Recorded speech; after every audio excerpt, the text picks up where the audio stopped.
here we have it. Let's see what it looks like. What the fuck? Okay. Okay. What are you gonna get? Okay, the scorpion is small. Welcome to the show. Thank you for showing up. I know you're busy. Yes, and Ilima-Lei Macfarlane. Is that right? Mm-hmm. And you're from Hawaii. Mm-hmm. Born and raised. You are also the EBI Flyweight Combat Jiu-Jitsu champ. Perfect. Yeah. Is that right? Impressive. Yes. So you did that first before the Bellator. Yes. Flyweight. You're the inaugural of the world, like the first ever. For both, yeah. It's weird. For both. For EBI and? Yes. Wow. When did you start fighting? I joined the gym in 2013, so 4 years. And the only background you have is wrestling? Yes. You wrestled in high school? Uh-huh. So all of that is really, I mean, as I was like kind of researching, for you coming on today, that just blew me away. Because people are, I mean, let's say Ducati, is that your opponent? Yeah. She was doing taekwondo her whole life, I believe. Mm-hmm. And that's like a lot of fighters. They're doing all this martial arts, from a child growing up. And here you come to, just trying to get fit. Pretty much. You weren't even trying to like be a fighter. Yeah. You kind of weren't even into MMA or anything, right? I never watched it before. Like you said, I just joined the gym just because I wanted to get into shape. I had gained about 30 pounds in college. In fact, I don't even know if you remember me, but I used to be the president of PISA. That's how I remember. Okay. You. Yeah. But I was big. I was like big back then. So like I said, I haven't been in the studio since like 2011. It was muscle though, right? No, I was big. Like I wish I could send you guys pictures to put on that. It was the party time. Show. Is that it? It was party time. Yeah, SDSU, Aztecs. Yeah. Just raging, and then burritos at 3 a.m. at Trujillo's. So who doesn't love burritos? Yeah.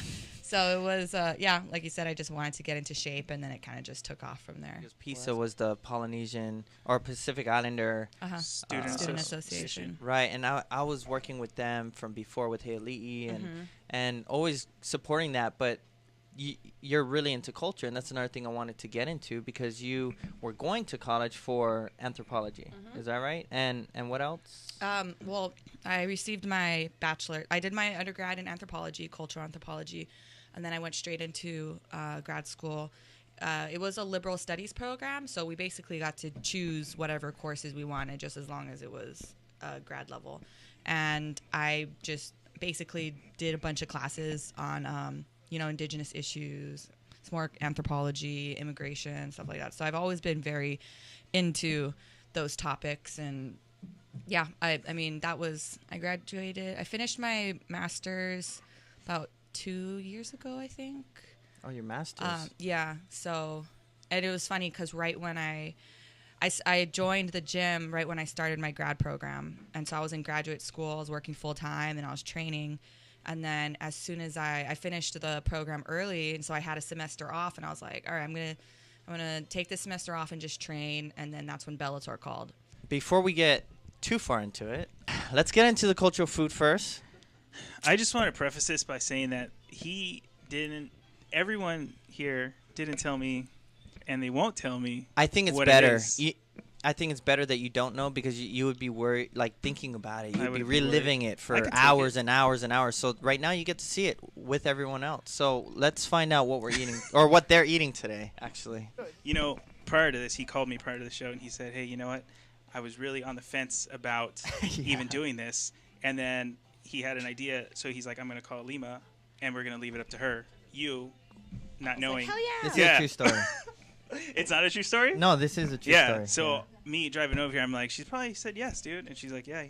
She said hell yeah. It's not. It doesn't look as tasty as the video because I couldn't get it like pepper fresh or something. So damn it. So it's not bad. I mean, here we have it. Let's see what it looks like. What the fuck? Okay. What are you gonna get? Okay, the scorpion is small. Totally it's just like a bite, real quick. But the tarantula, it's it's dried out. It's preserved. It's salted. You want the tarantula? And scorpion, dude. Way smaller. Oh, she gets the scorpion, man. All right, I'm just taking a bite of the tarantula. Okay. That's as real as it gets, I guess, right?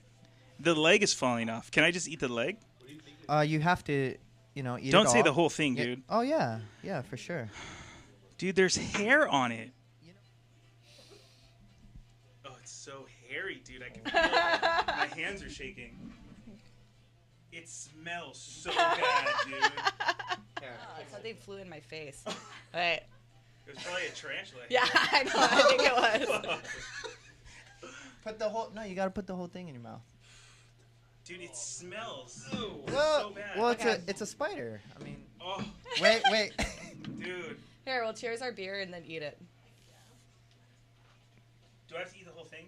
I'm just going to take a bite. No, you got to put it in your mouth and eat the whole thing. Yeah, you have to. Cheers. Cheers. All right. Cheers. Let me see. Wait, you got to chew it, man. What are you trying to swallow it whole? So how's it, Ilima?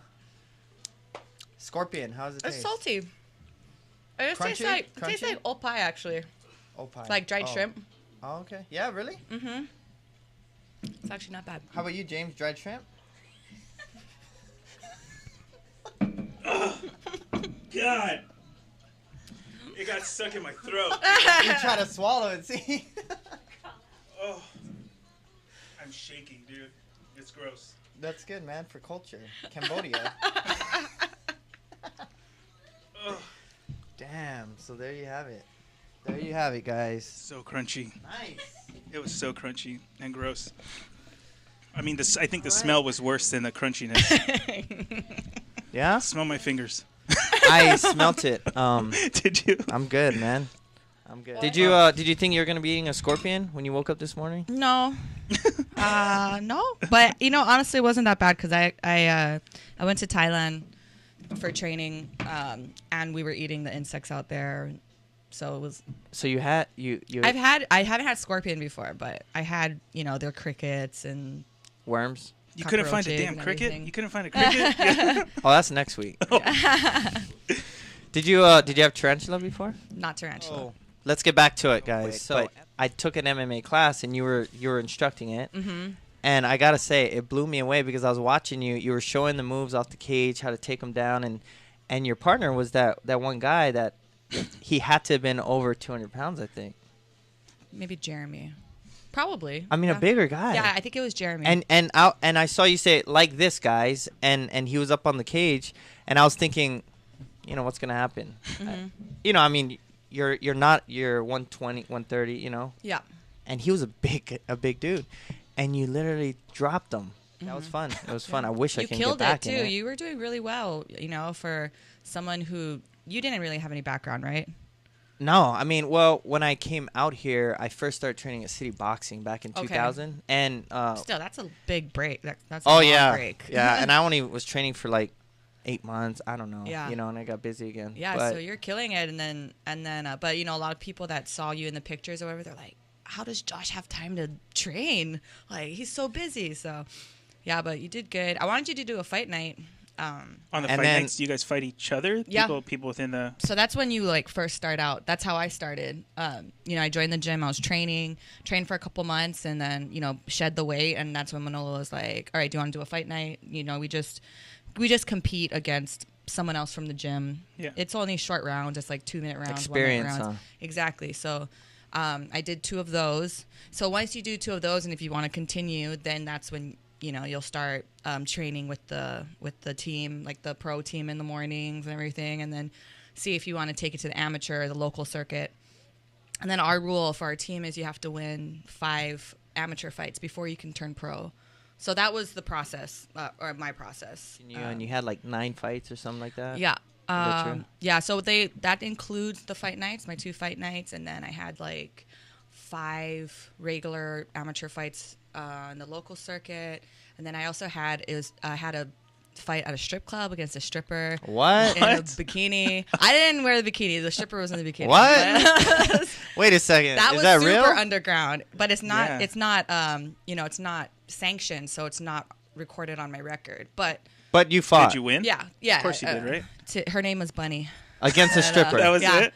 It was great too because the people would like throw money into the cage. No. What is going on? So if you won, then you would get you split the tips with the other person, but if you won, then you would get the bonus. And so it was so funny. There's just a ton of strippers surrounding the cage, like throwing money Get in. out What of here. is this? I was in the back getting ready, getting my hands wrapped, and in the stripper room, and they're just all walking back and forth. I'm just like, how did I get here?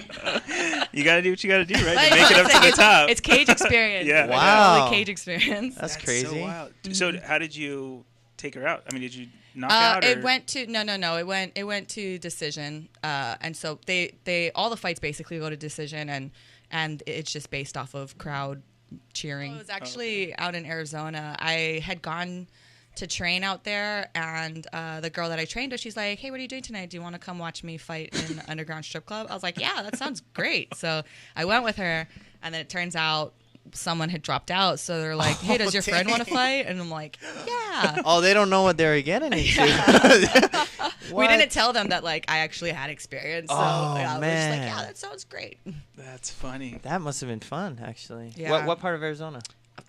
I can't tell you. Just a small- Phoenix, I guess. Phoenix. Yeah, I don't know. Just throw one out there. Yeah. But I Yeah. felt bad because the bunny, the one I went against, she ended up like hurting her hand, and then she didn't win, so she had to stay and work, and so she had like her hand in a cast, or, like, and she's working on the floor. I was like, oh, I'm so sorry. My coach Manolo, I had called him, and I actually already had my hands wrapped at that point.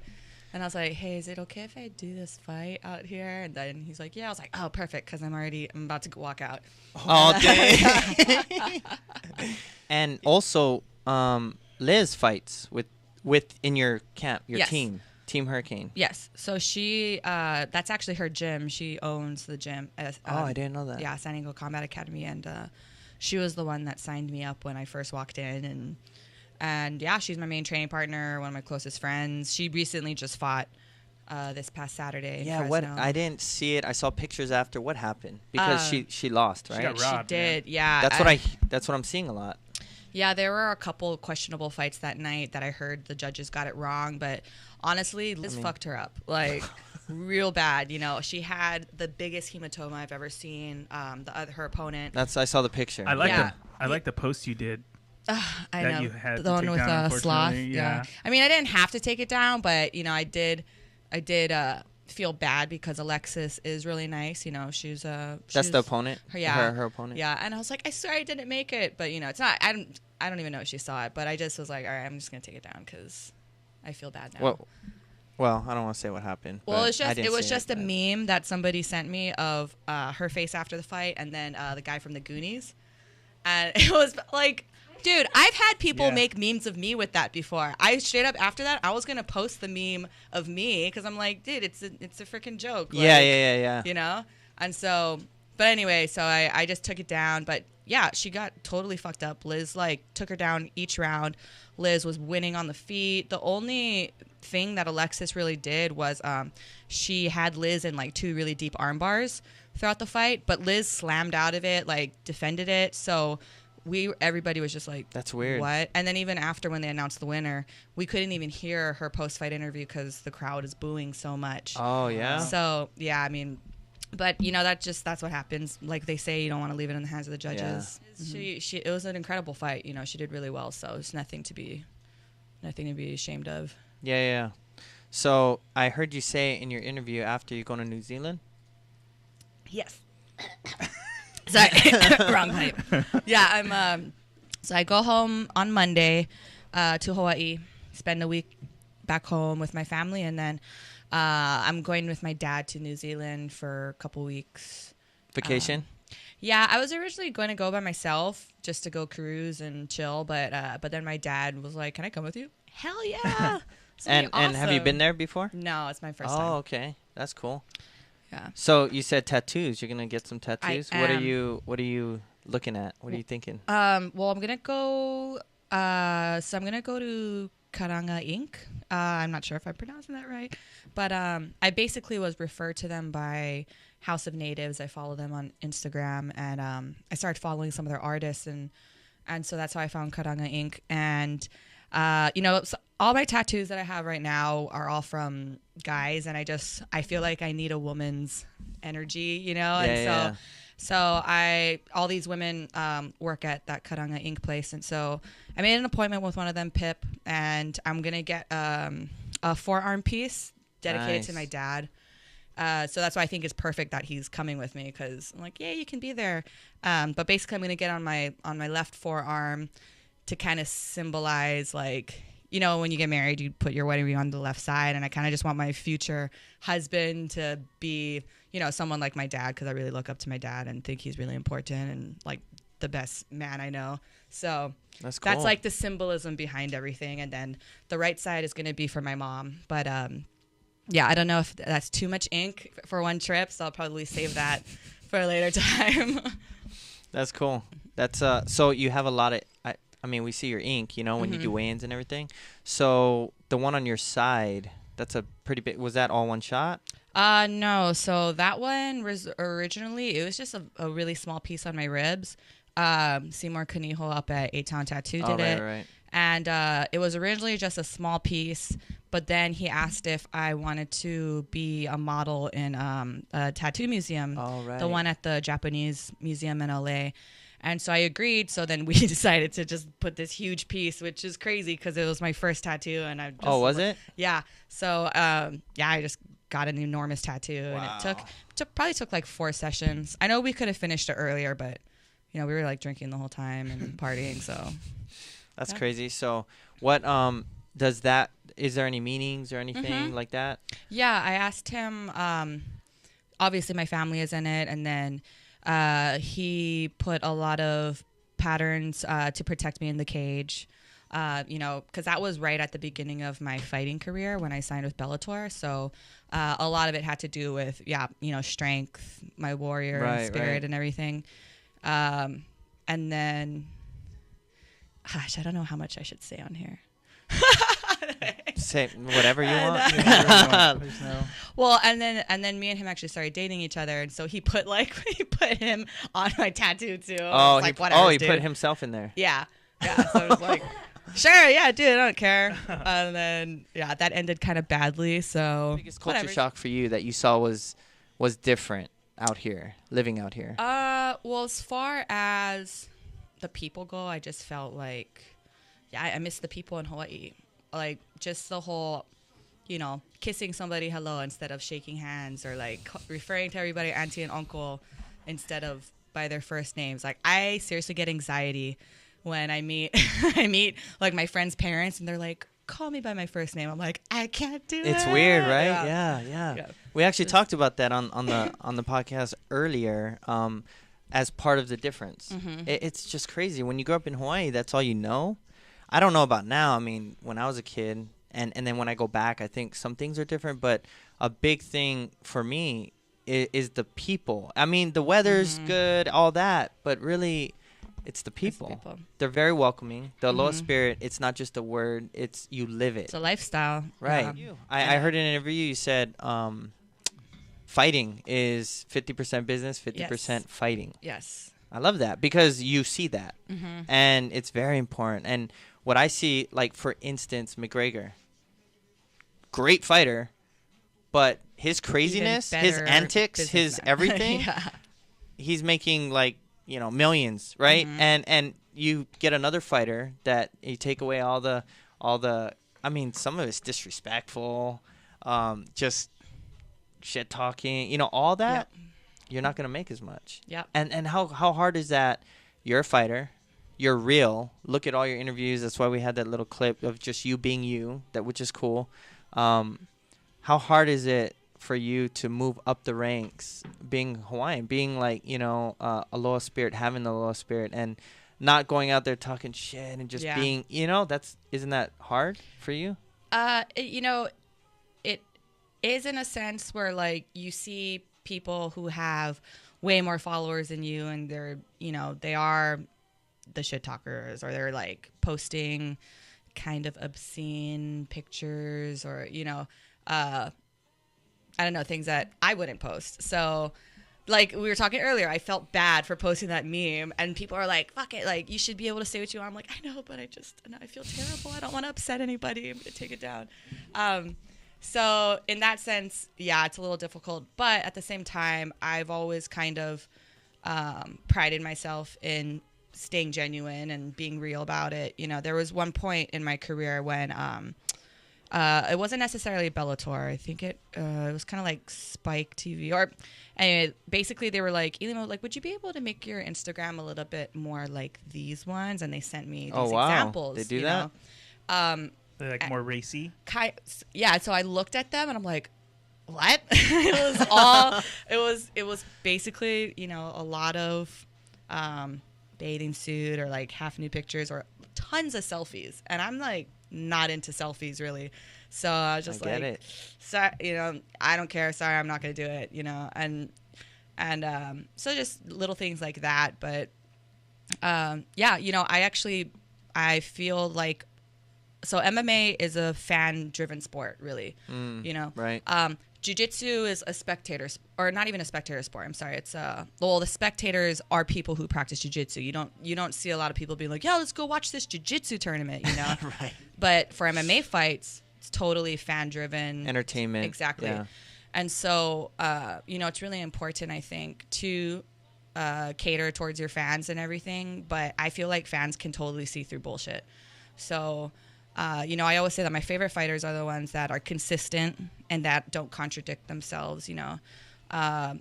If you want to be religious and thank God after all your fights and all that stuff, that's totally fine. If you want to post scriptures, like, that's fine. By all means, please do. But don't also be, like, posting pictures of you with your boobs halfway out. And, you know, I just... I get it. I get it. I just think that I like consistency and people being real. And I try my very best to stay true to that. And I think so far it's working. I mean, I don't have that many followers, but I have a good following of people who enjoy my posts and enjoy following my career. So that's all I can ask for. No, and you know, I have had sit down talks with a lot of people that are higher up, you know, and I expressed my concerns about stuff like that. And they're like, honestly, at the end of the day, like, who are the people that matter to you? I'm like, okay, my friends and my family, my team. They're like, and they're the ones that know who you really are, right? I was like, yeah. So they're like, so who cares about people, what they see online and everything? You know, at the end of the day, it's the people that matter that know who you really are. I'm just like, huh, okay. So they gave me examples of fighters who were, you know, like assholes online or in interviews, but then at the end of the day, they're a cool person. You know, they're just pumping up the fight. What do you see next? What's your goals? Well, a lot of people, there is debate about who's number one, or, you know, and actually, literally right before this started, I was looking at my phone, I got tagged in the rankings, and I don't know what website it was on, but it was like pretty legitimate rankings, and I was number 5. Number 1 in flyweight? Yeah, yeah. And I was number 5. Number 1 is the winner from the champion from Invicta, Jennifer Maya, and she's like veteran. She's been around for years. Mm-hmm. And Invicta is a little smaller show, but it's the only show that has all women, and they're kind of a feeder into the UFC. So a lot of fighters in the UFC have all come from Invicta. And then number 2 was, I think, the UFC champ. I don't know, but I was number 5, and I'm just like, okay. But at the same time, I'm like, I can see why that is, because I think I'm still super new to the sport. I only have 7 fights. Right, and a lot of these girls, like, are veterans, have been around for a long time, have over 10 fights, you know? So I'm not one to be like, that ranking's wrong. I'm just like, yeah, I think that I'm pretty realistic as a fighter, and I'm, like, not under the illusion that I'm going to be undefeated and retire undefeated or anything. Like, I know that I'm very beatable, and I am very new to the sport. You, like, race to the top. I mean, you know, it's very accelerated. Yeah, really up there. Tapology? Maybe Tapology? As far as the rankings? Mm-hmm. Yeah, and their Tapology is pretty legit. They take into account a lot of stuff. But I can say that I'm the only record up there in the top 5 that's undefeated. All the other girls have losses. I think loss is good. I mean, in a sense, a sense that you go through that, right? Mm-hmm. And you haven't felt that yet. No, and that's the thing. I literally go into every fight thinking I'm gonna get knocked out. I'm gonna lose this no fight. way. What? Yeah, but I think again it just keeps me grounded and humble. Yeah, and just that I know anything's possible. And I always say I go into my fights with an open mind and an open heart. That, like you said, you learn a lot from losses. And yeah, I've been every single fight. I always say in my interviews, like, yeah, if I lose, I think how I respond to it will really determine what type of person and fighter I am. Blah, blah. But yeah, so that's why I'm okay with whatever happens at this point, because I know that I have proven to myself and to the world and to the MMA community that I'm a legitimate fighter and that this is where I belong. So I have nothing to prove at this point, right, to anyone. And so yeah, it's like whatever happens. But on the other hand, too, obviously, I want to make that money. So I want to win so I can keep making good money and just be able to do this. No doubt, for sure. Yeah. And I just want to, if you guys don't know, so your pro debut, right, went viral. And we actually have a clip real quick.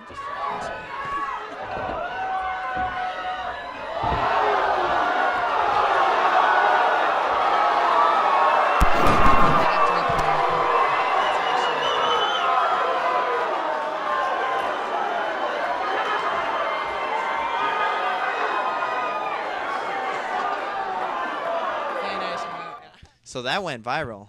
Millions of views, right? I mean, TV shows, ESPN, Tosh.0, all that. Because a lot of people were saying different things like, she's a soccer mom, which she wasn't, right? She wasn't even a soccer mom. Man, that must have boosted your career and put a lot of pressure on you, because everyone was like, oh, go ahead. Let's see you get in Bellator and see what happens. 100%, yeah. And you backed it up. Yeah. And it's funny because to this day, there's people that don't even know that was me. And then so they're like, wait, when they find out, they're like, what, that was you? And then they pull it up and they're like, holy shit. So I mean, I guess that was kind of the goal, no pun intended, like to make everybody forget about the soccer mom a little bit. That's good. So yeah, I mean, and like I said, I've already proved to everybody that I'm legit. So there's always politics in jiu-jitsu between, 10th Planet and I guess traditional Brazilian run schools like these schools, But I mean, we're cool with everybody, and I feel that it's not going to conflict a lot. I've heard a lot of people that say they would totally come and check us out because we would be strictly no-gi, and I feel like 10th Planet too has been gaining respect of a lot of the jiu-jitsu community, despite everyone thinking Eddie's crazy and they don't. I feel like we have been gaining a lot of respect. Like I just won the Bellator belt. People from all over the world are trying to get into EBI. It's like one of the biggest platforms for jiu-jitsu, especially it's on UFC Fight Pass. So it has a lot of exposure. Tony Ferguson just won the belt. And he's 10 Planet. So I think that we're making noise in both the jiu-jitsu world and the MMA community. And so I don't think there's going to be a conflict, honestly, especially because we are no-gi based. Right. My hope is to get a lot of fighters that want to cross-train with us, because the 10th Planet system is geared for MMA. If you ever talk to Eddie, it's incredible how his mind works, and it's true. Like, it's all for MMA. So, yeah, hopefully we get a lot of fighters, but, we'll see. I guess it really depends on our location, too. Yeah. I'm going to try get it location in town, somewhere in I was thinking kind of near UH, but we'll see. Well, that's cool. I think any pioneer movement is gonna get blowback, or fighting and traditional jiu-jitsu going into the MMA. It started way back when Eddie Bravo started something, and it kind of reminds me personally when I started doing traditional tattooing. Well, it wasn't traditional. I'm from Hawaii, so that was part of my soul, the culture and everything. But with the tools today, I started shading and everything back in 2000, 2001, whatever, and then I had all these big name artists going, "That's not traditional. What are you doing?" And talking shit. And but now everyone's doing it. Yeah. So kind of like the Eddie Bravo thing, something new. People probably were talking shit because of the traditional way of doing things. Exactly. And now it's just going to spread. It's innovative, yeah. And it's smart. I mean, MMA is so big, you want to change and adapt to that art form. perform, which is what he did, like you said, yeah, it's totally going to blow up. And you're part of that. How crazy is that? The first school in Hawaii. And all from going to college out here to be a teacher? Is that what you wanted to do? It's so crazy. All the little things that happened in this journey to get me where I am, like crazy. You know, I actually moved back home after 2 years because I was just homesick, you know, and I was just like, I can't stick it out here anymore. And, you know, I wasn't getting in-state tuition, so we couldn't afford out-of-state tuition. So I moved home, and I was home for like 2 weeks. And at the time, I was kind of seeing somebody up here, and I was like, all right, I'm going to be that girl that moves back for the boy, you know. And I ended up moving back here, and he was the one. We were together for about 6 years. They really won't see this, though, because it's just you, blocked. Though. That's what's good. I mean, I heard all your interviews. You're just you know, and that's cool. That's cool that no matter how, I mean, you got a belt here. You're a champ, you know. Say whatever I want. Yeah. God damn it. Which I don't think the people have seen yet, right? Yeah. Show everyone that thing, man. That's crazy. Show it up right here. I want to hold it. Yeah. Champion of the world. Dang, flyweight champ. That's nuts. That's crazy. So we're gonna fight for it later, right? Yeah. I'm gonna finish James how I finished Dakota in the title fight. So real quick, all the things that you've been through. Me personally, on the outside, I do a lot of I tattoo, so I do a lot of consultations. And when I get deep into their life story, for me it helps me to design their tattoo because I really put a lot of meaning into it and everything. Not just like symbols mean that, but like I try and create a story. So for me, I've learned a lot in people's stories. And while I'm kind of, researching on you to prepare myself, I got to know you more, got to see your story. What belief system do you have? Faith, belief in seeing that fate or, where your plans were, but where you are today? Yeah. Well, I believe in a higher power for sure. I don't know what that higher power is, but I definitely believe in a higher power. I believe in energy and good vibes, positive vibes. The law of attraction, what I put out into the universe is going to come back to me. So that's probably why I'm like sad and single and bitter. Like have bad karma. We can fix that here. It's fine. So I mean, like I definitely believe in a higher power. I don't really have a religion. I kind of just like take something from all beliefs. Right. But yeah, I definitely believe that. I believe in fate. Like I said, I truly believe if I had stayed home or if I didn't come here to San Diego, I wouldn't have gotten where I wouldn't be here. And I don't think I would fight if I went back home. I believe too that I'm so close with my team and my trainers. Like I can 100% say that they're going to be in my lives forever.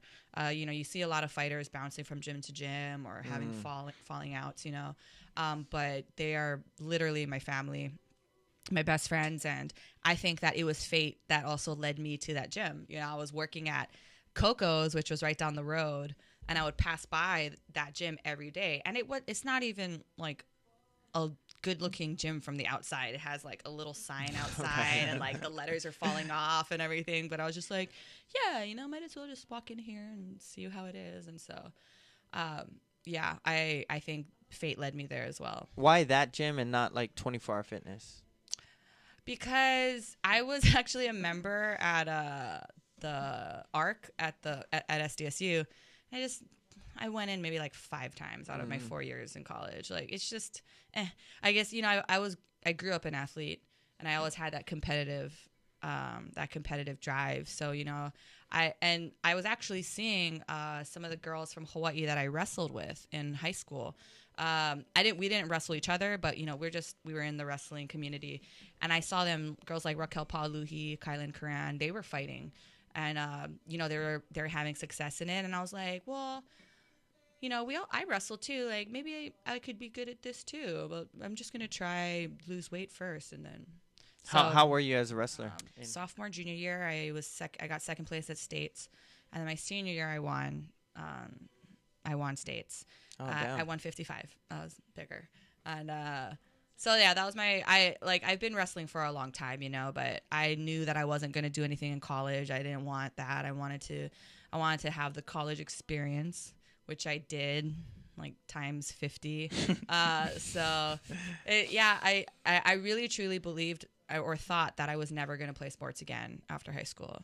So it's just insane how where you're at right now. I'm literally a professional athlete. Like, this is my career, and it's just crazy. Sure. Never thought this would happen. And you do have a place in your heart for anthropology. I keep bringing that up, but what got you into that? Why? Where is that passion from? I'm just so fascinated with cultures around the world, and I think that if people had an open mind and understood different cultures, we would just understand being human way more. There would be less misunderstandings, less conflict around the world. So that's why I got into it. You know, I wanted to kind of not resolve, but I guess like help mediate a lot of misunderstandings. Because I think a lot of misunderstandings stem from cultural differences. Just ways that like people talk to you, you know, somebody would be like, oh, that's really rude. But it's like, or it's just how they talk in that particular country or culture, you know? So it's just little things like that. I was really drawn to the cultural anthropology. So that's a good way to look at it. You know, the perspective of different people and the conflict that's happening. And possibly that's why you're doing what you're doing in another aspect, to be able to have the platform, you know, where you could be speaking, making change. Yeah, I found that, not that people didn't take me seriously before, but I 100% have a platform now. Yeah. And I do want to be able to influence people. You know, if you look at my social media and whatnot, I try to spend a lot of time supporting Indigenous issues. You know, I recently did a cultural exchange program in Panama with children out there, and it was amazing. And I've always seen myself either being a teacher, like a social studies teacher, that was what I originally wanted to do, or being just working with a nonprofit. And so yeah, I was able to do that this summer, and it was amazing. And I even brought, so one of the students that I did the program with, he is a chicken dancer. He's Native American, and I flew him out to my fight for him to dance me out. So it was incredible. I'm so happy I did it. And yeah, I do want to work with youth. I think that, you know, you can mold their minds and everything and lead them in the right direction. And just, I do want to be an inspiration for them, that they can do anything, you know, they don't need to fit the stereotype. They don't need to put up with the abuse that they go through every day, you know, especially disenfranchised youth, you know, out on the reservations or, you know, in impoverished neighborhoods. So that's kind of what I want to do. And I'm actually going to start a scholarship fund too, with the program that I did the Panama exchange with. It's going to be, just a scholarship fund to send students out to the next trip, wherever we go. That's really cool. And you know, the Native Americans, they're so close, the indigenous people, to Polynesians.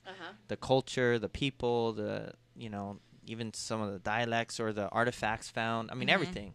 Because Island TAT, we're all about culture, and we're all about inclusive, like you said, just unity. Yes. Not just talking about it, being united, you know, and sharing the aloha spirit, not just saying it. We have a hashtag at my gym that hashtag too much aloha.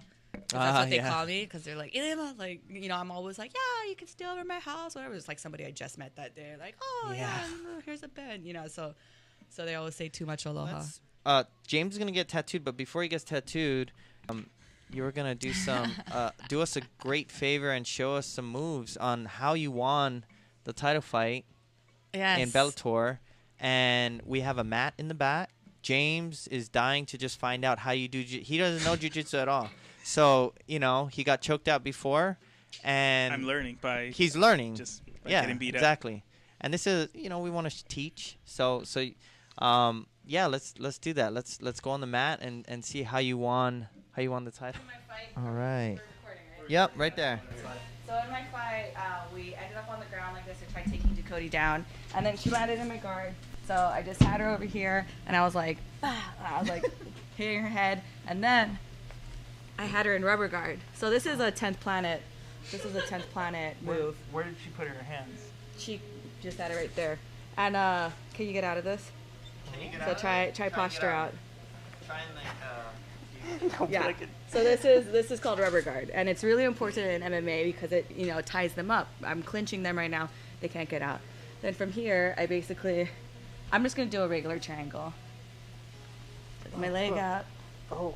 How do you feel, James? Oh, it's so tight. Whoa, dude. Holy shit. Dude, that makes you so dizzy. That makes you, like, super dizzy. That's worse than that. Yeah, tighter than the chokehold that, So, holy I'll just crap. explain the triangle choke. Basically, it's a blood choke, which means you're cutting off blood to your brain. So that's why you actually almost don't even feel like you're choking, because it's not an airway choke. When you airway choke, you're like, tap, but blood choke, you're like, I'm fine. Yeah, And then you go out. Yeah, I felt it immediately. That's crazy. Yeah, so I didn't do the actual triangle choke in my fight. I did a variation, the dead orchard, where she had both her arms in, but your shoulders are too broad. I can't. You hear that? I'm a big dude. Yeah. That's awesome. All right, there you have it, guys. So that's Ilima showing you how to do a triangle, and let's get back to it because so this is a fun little segment here. I mean, we only got 15 minutes, 20 minutes, and I'm gonna add on to James' piece. Have you ever been in I've never been in anything, dude. I've never been in anything. Nothing like that. I mean, I'm a lover, man, not a fighter. I think I got the feel for this jiu-jitsu stuff. Yeah. At least expect getting put in chokes and stuff like that. Now you'll know what it feels like. Yeah. So, per usual, when I get tatted, I'm not 100% on doing the interview just because I focus on all the pain, which is kind of crazy. But I think this is our 4th session, right? And here we go. The fighting. I don't know if you've ever. I'm sure you've been asked this, but what's your favorite strike or submission to use? Like, do you like uppercut, like hook, like jab? Well, as far as the ground game goes, my favorite submission is definitely an arm bar. I feel really comfortable doing the arm bar, and then I know what an arm bar is. I just don't know how to get into it or out of it for that matter. Okay, and I mean, what do you prefer, like striking or going to the ground? To be totally because you're pretty honest, badass at striking. Like you're. I was watching Eddie Bravo actually just posted something, and he you're kind of the intro of it, and you're you're throwing some nice punches. So I've always been known as a grappler, but it was because not that I don't like striking, but I was just always known as a grappler. I'm EBI champ. Your face. I'm sorry. Because he's doing it harder on purpose because he wants a reaction. I was a wrestler, I'm purple belt in jiu-jitsu. So everybody has always known me as a grappler. And this last camp in preparation for my title fight, we worked my stand-up game every single day. Like I would do mitts every single day, boxing every day, and so I do enjoy striking. Every time I see kicks like in MMA or UFC or Bellator, I can't help but think about the spider, like when he Oh my goodness, yes. Dude, that's so intense. Even when you get your kick checked, that shit hurts. What's that mean? So that's when you throw a kick and your opponent lifts, just like how Chris Weidman did. He lifted his leg up to check. That's what we call checking the kick. Okay. It's just defending it. I mean, that's like getting tattooed right on the shin. Yeah, I was gonna say if you kicked with that shin, it would explode. Gosh. Holy moly! Is this your first tattoo? No, I mean Josh has done. This is the 3rd one Josh has done on me, but it's just like. But do you have any tattoos anywhere else? Yeah, this is the 3rd. Like he's done one on this leg. Oh, okay, he's done one okay. on my arm. All because of the show? Well, this one. Oh. No. Eventually. Damn. Eventually. Yeah. I think for the show we're gonna probably do my full, I think my whole leg, right? Yeah. Next, after the leg, we're gonna do ribs. Oh, that's gonna be terrible. No, he's kidding. Right? You're kidding? I mean, it's for the show. But you know what's funny is that every single tattoo that I've gotten so far, I always think it's the worst. It's just the worst pain ever. Yes. And even, I just got my eyebrows microbladed last week, and I was like, this is the worst pain ever. Is that like getting them tattooed? It's getting them tattooed, basically. And it's just terrible. And so I feel like I'm just a weenie when it comes to pain. Well, we had a conversation last week, and I felt like it was worse than, you go into the first one and you're like, oh, it's not that bad. And because you're going in anticipating like so much pain. Mm-hmm. And then as you progress and get more and more tattoos, it's like, oh, it's not that bad. But really, like, I think you're just tricking yourself, and I don't know, it's worse than what it really is. Oh, gosh. For sure, it's a mental thing. I guess I'm weak mentally. No. Well, that was going to bring me to some tattoo questions. Actually. Yeah. So how many tats do you have? Because you went over the one on my side. Your side, yeah. Okay, so technically I lied. That wasn't really my first tattoo. It wasn't your first, right? It was just I got so the first tattoo that I ever got was on the inside of my lip when I was in high school. What? Yeah, and it was one of those like, I'm going to be a rebellious teenager and go get this hidden tattoo that my parents will never see. What did you write? I wrote my alma mater, Punahou. Yeah, I just got my high school.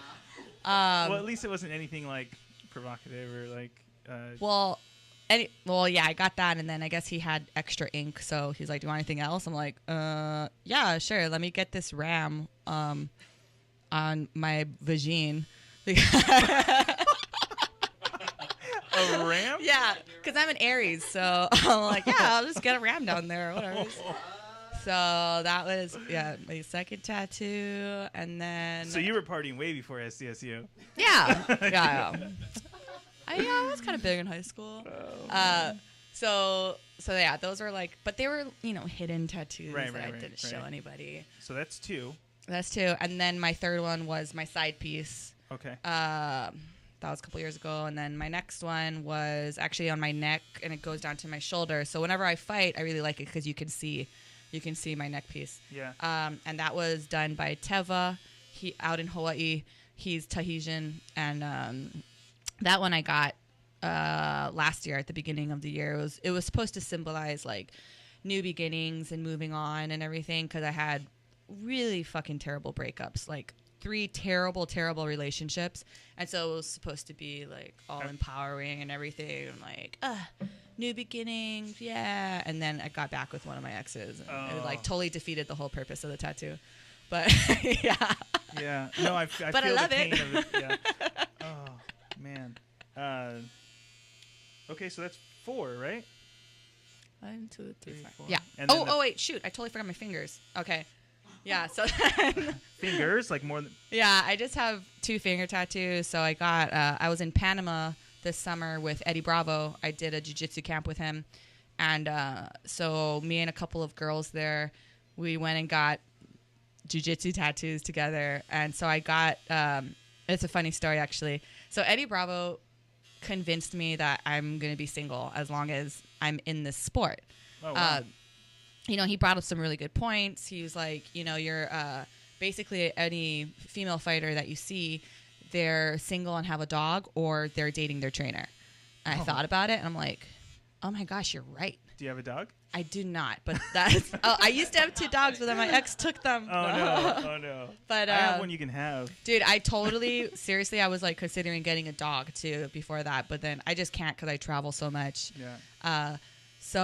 But I thought about it. I'm like, yeah, you're right. And he said the reason for that is because female fighters, we're kind of alpha females, so we need a man that's going to be hyper masculine, basically. So, and a lot of times the only other person that's more masculine than us as fighters are going to be our trainers.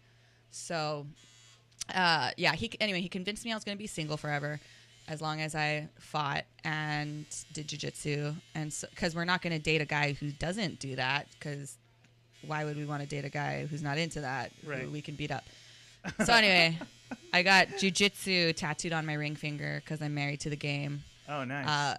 So I got that out there in Singapore. And then when I was in Panama, I got indigenize tattooed on my middle finger. So, like, fuck the whitey, indigenize. Okay. Yeah. Not bad. Sorry, I didn't mean to say that. But, like, you know what I mean? Like, I mean, fuck the power. Right, the high power. Yeah. I know what you meant. So, yeah, those are... Yeah, indigenize was my last tattoo. Okay, that's cool. And then you had the big one. Or no, you... Well, that was my most recent one. 7. So 7. Yeah. What was your most painful? Was it the ram? Dude, no. I told you, like, every tattoo for me is the most painful. Oh, so the most recent one is the most painful. Yeah. Okay, yeah. I feel you on that. No, my eyebrows are the most painful. Oh, that was right. the very That's most recent one, yeah. if you count microblading. Do they use like a tattoo gun? No, it's it's like 14 needles together. So it kind of looks like a little knife almost, and they like drag it across your skin. So it was pretty terrible. Dang. Yeah. We actually had a question on here. Sorry, Howie Do, one of our loyal, I guess, viewers, he said, I need a raise. James needs a raise. Let's see. But somebody had a question about when is your next fight?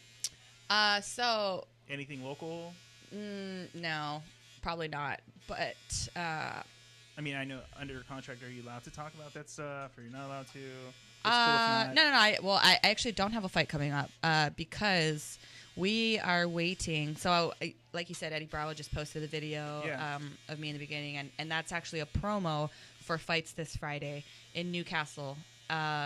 So there are two veterans fighting. Valerie Letourneau, she came from the UFC, and Kate Jackson, she was on The Ultimate Fighter. And anyway, they're fighting each other, and I have a feeling that I'm going to get the winner of that fight. Oh, just wow. because they're two, proven veterans of the sport. And so that's why I don't have anything set in stone, but I'm going to try to fight in April. There's I don't know if you guys follow Bellator, but there's a heavyweight tournament coming up where they're going to crown a champion. Fedor, Frank Mir, Matt Mitrione, all these huge names. Rampage is in it. Ryan Bader is in it. In Bellator, yeah. And it's a heavyweight tournament. Big countries in it. He's doing it. Oh, wow. Yeah. So anyway, Fedor and Frank Mir are fighting in April in Chicago, and I kind of want to get on that card just because it gives me enough time to go vacation party and then have my camp. So and it gives the winner of the fights on Friday enough time to recover. To get their ass kicked by you. So that's kind of the time frame we're aiming for.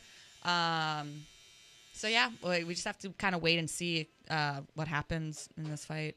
Yeah, that's freaking awesome. Mm-hmm. Thanks, Joe, for the question. What else do we have? Do you have a dream fight with anyone? That's Yeah. You so yeah, there's actually we had this one. I'm so sorry. I feel bad looking at you. Shading. It's the shading, I said this last time. You think this? I thought for some reason the shading was the softer part, and it's not. It's like it's getting in there. But anyhow, so say dream fight. So my dream fight, or before, was there's this Russian fighter, Anastasia Yankova. She's with Bellator. And, there's a huge hype train surrounding her. She's like this hot model, has over 100,000 followers. And anyway, I kind of just wanted to derail the hype train. And I also really want to, I basically called her out last year and said that I wanted to make out with her after I beat her. And so it was all like, lesbian. So anyway, me and my coach, Manolo, we like to dress up for our weigh-ins. And I'm like, dude, we have to dress up like Damien and Janice from Mean Girls. The big gay guy, and he wears that purple hoodie and has his hood up. And I was like, dude, and I'll dress up as Janice. I think that's her name. The one with the black hair and everybody thinks she's a lesbian. Yeah. And then at weigh-ins, I was going to be like, oh, big lesbian crush on you, Anastasia. And then Manolo was going to be like, she doesn't even go here. So that's really why I want that fight, but I don't know why I know that movie. I'm just like, awesome. Really Mean Girls. Because Mean Girls 2 is what we call our girls team at the gym. So it's just perfect. And so that was my dream fight. But unfortunately, she hasn't been able to make weight yet. All her fights have been at catch weight. So she probably can't even make 125. And two, I just think I'm kind of on a different level than her right at the moment, so I don't think it's going to happen, but if it did, it would be super marketable. She's actually undefeated in Bellator. Oh, wow. But I think I just have competed against better competition.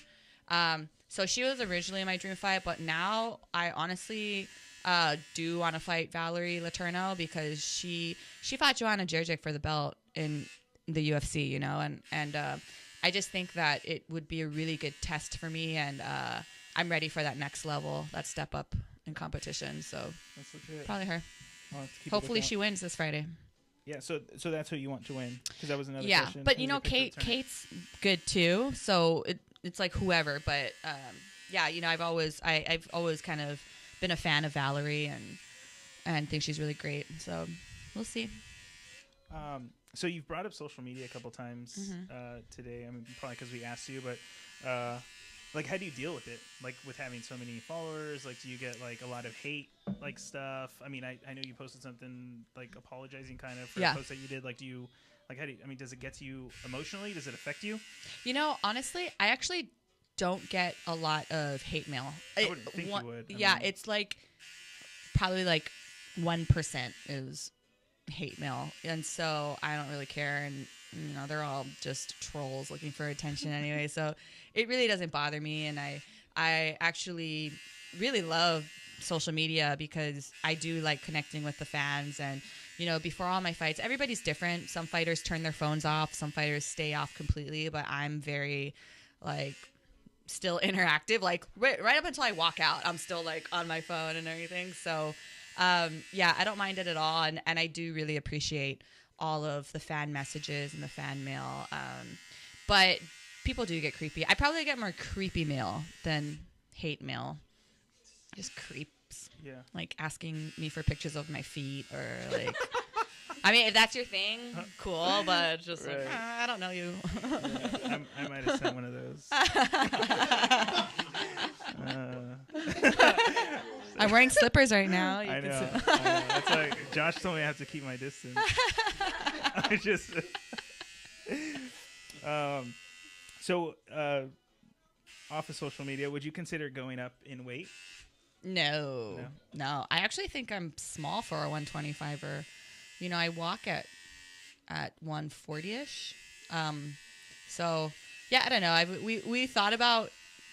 We suggested going on to 15 at one point, but I'm just like, fuck no, I would never. Yeah. Would you crush him, or is that too? No, too it's light? just too much weight to cut. Like I mean, cutting weight is not fun by any means. Even if like this last fight was the easiest weight cut for me, I only had to cut 10 pounds, which is crazy, you know.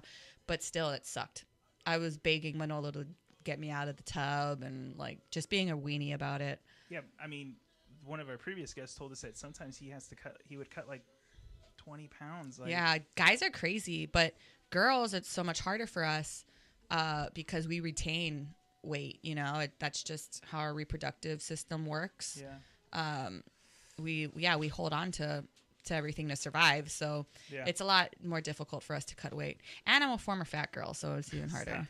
I'm 175. Like, I really want to show you guys pictures. Is that your freshman 15 you went to? Freshman 30. Yeah. Oh, that's what. What's your biggest inspiration? Definitely my family.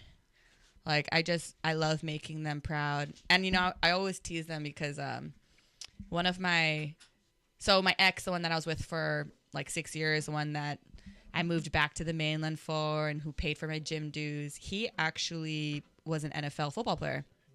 And so my family loved going to the games. Huh? Was it Manti? No. Manti's my classmate, though. Oh. Yeah, that's my friend. But no, it was a long snapper. You won't know him. Everyone loved going to his games, and you know, my family made shirts for him and everything. And for what team? For the Broncos. Oh, okay. Oh, wow. And so yeah, that was it was weird because that was kind of my identity. Like, everybody knew me because, oh, she has a boyfriend that's in the NFL, you know. Oh. And then so when I started fighting and started getting good and you know, gaining success, just at my title fight, I just told everybody, I was like, see, isn't this way better than going to a football game? Like, you guys are in the front row watching me fight, and like, you guys made shirts for me finally. Yeah, that's I honestly, I love just, you know, making my family proud, making my parents proud, and yeah, they're my number one inspiration for sure. My family. That's cool. That's a big support. We saw you. I think it was televised. You in the back room. Was it televised, or I don't know where I saw it though. Yeah, it's on Spike. All my Bellator fights are on Spike TV. Okay. So. But I saw you dancing hula. Oh yeah. Yeah, hanging out That with the family. Awesome. Yeah, so it's just. Oh no, we saw I think we saw the thing with chocolate. No, it was Randy Couture. Couture. Sorry, Randy Randy Couture. Couture. In the back. In the back, room, yeah. right? That It was hilarious because my sponsors had bought pizza, bought alcohol. This was back at our hotel, and they're like, yeah, just come over. So my family and friends are all there. We're all drinking, and then some of the Bellator crew, like the hand wrap guys, the cut men, are all there. And then all of a sudden, Randy Couture like walks by, and my sponsors are like, hey, you want some pizza? And he's like, okay. So he just comes and sits with us. And so we're like, okay, that's cool. And they had just released his bobblehead that fight. So everybody there had bobbleheads. Like all my friends and family had bobbleheads of Randy Couture, and he's sitting right there.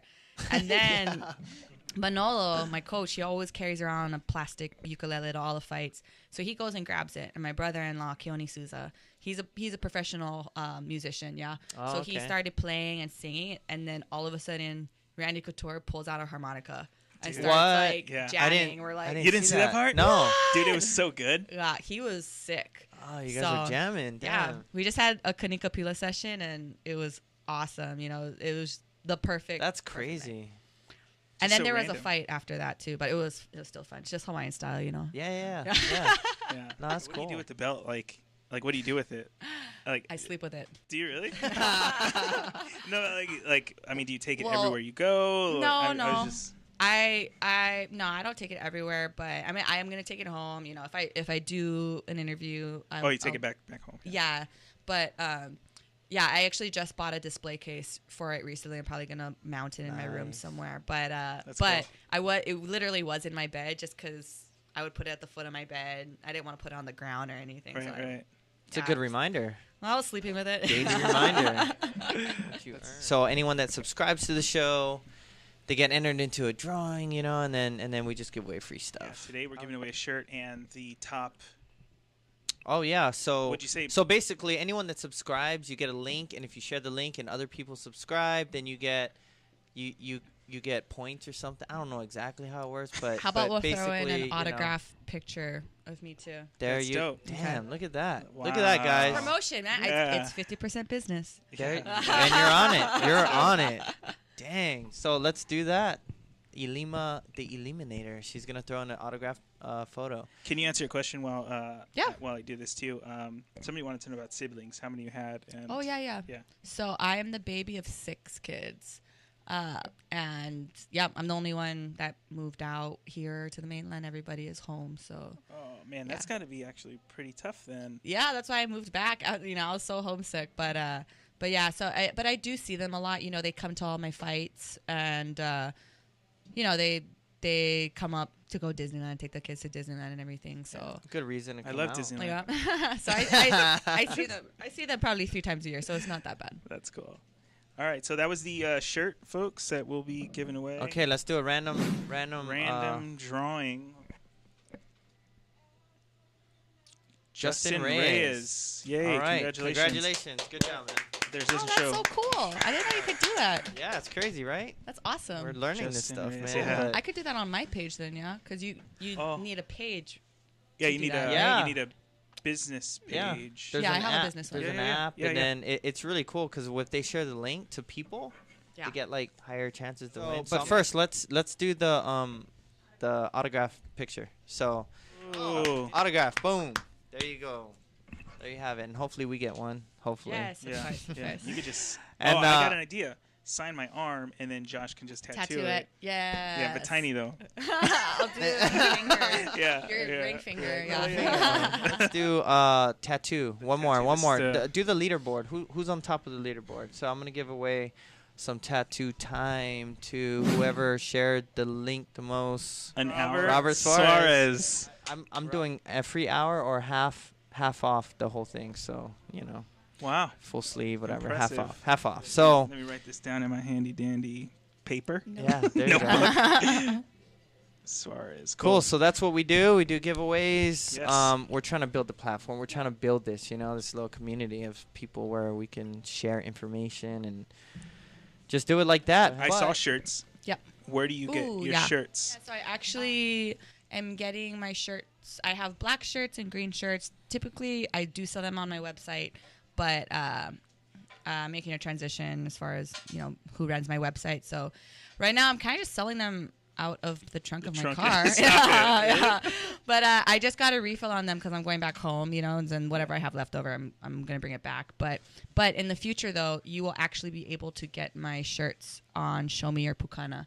Okay. Cool, yeah, cool. because they helped design some of them for me, and I've been really close with them ever since I've been up here to San They're cool. Diego. Oh, Yeah, wow. yeah. There'll be like a link on my website, Ilima-Nator.com. That'll take you over to theirs, and you can put your order in and everything. Cool, cool. And also, Support. I'm also making a new shirt for my belt with my sponsors, the 86ers brand. So just follow me on social media. I'll be releasing all that information. And your Instagram is what again? Ilima-Nator. Okay. So And we'll have that in the description. Yeah. All that information. Also, we do a 50% off code that whoever watches, if you go online, islandtat.com, you can put in the code. You get 50% off anything. We have that $80 jacket that goes to $40, which is a crazy deal until we're out. So, yeah, it's been selling a lot. So, the code is BEGINS. BEGINS. Just for those of you that are waiting for that. And so that's that. And before we end, what do you want to, plug? Obviously, my gym, my team, 10th Planet San Diego. We are right off of Mission Gorge Road. If any of you guys are interested, we also have 2 other locations: 10th Planet Oceanside, 10th Planet Spring Valley. And like I said earlier, I'm going to start 10th Planet Oahu. So 1 membership to any of those gyms gets you access to all of those gyms. Oh, So, really? Yeah, so you could train anywhere. So That's what I'm saying. Are you moving back? No, I'm going to be going back and forth. Okay, cool. Yeah. Because I don't know if it's going to work if you move. And then Yeah. it's like I know, right? And then my sponsors, they help me pay my bills literally every month. 86ers brand, Echo Sciences, and TC1 Gel. And, I agreed to come on the show. Technically, I was telling Josh earlier that I'm supposed to send all requests, like interview requests, podcast requests, through Bellator PR team. But I love giving back to the Islander community. Not only do Hawaiians and Hawaii support me back home, but I found a new family up here in San Diego within the Pacific Islander community. So Right. I'm like, of course I'll come on this show. You supported me in Pisa. You helped me with the luau and everything back when I first moved up here. So I'm like, this isn't even much, but I'm like, yeah, I'll come on. No, it's a lot, and it's a lot for you to come on and take time out because you're getting hit up by a lot, and I really appreciate that. And please, everyone, support Lima and check out the gyms that she trains at. I mean, you're there training, right? So if they go sign up, I mean, they're gonna see you. They're gonna see Liz. Yep. When I went there, Liz signed me up. Actually, Yeah. which is crazy. She was the first one that fought Ronda Rousey, right? Yep. I took the kickboxing class with her. Mm-hmm. I couldn't walk for I'm not kidding, for like a week. My legs were so sore. It was legit. So anyone that wants to train right here, 10th Planet, San Diego Combat Academy, check out Ilima, follow her, support her, get her shirts. All right, Thanks everyone. Thank you, most importantly, and we'll see you guys next week. Cool. Thanks.